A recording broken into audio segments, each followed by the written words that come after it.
Hello guys! So, welcome back to my channel. So, by the way, naata karon diri sa Southscape Cottage diri sa Santander.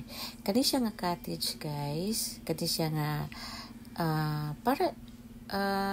cottages. So, overlooking. And nindot jud kayo siya og view. Mao na iyang view. Naadyo ni siya along the highway. Pero, paakyat lang ka. So, mao ni siya iyahang, kumbaga kung mo chicken ka diri, mao ni iyang accommodation. Actually, dili kay siya mahal. So, pwede jud ka magstay diri kay naa sa siya parking. So, mao ni siya sa kanatas taas. So, look at that.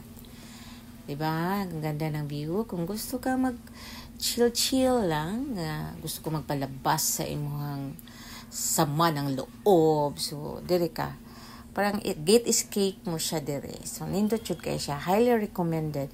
Actually, ang owner dire kay tag-iya sa ako ang amiga. Ano ba yun? Yeah, tama. So, tag-iya siya sa amiga sa akong amiga. So, muna siya.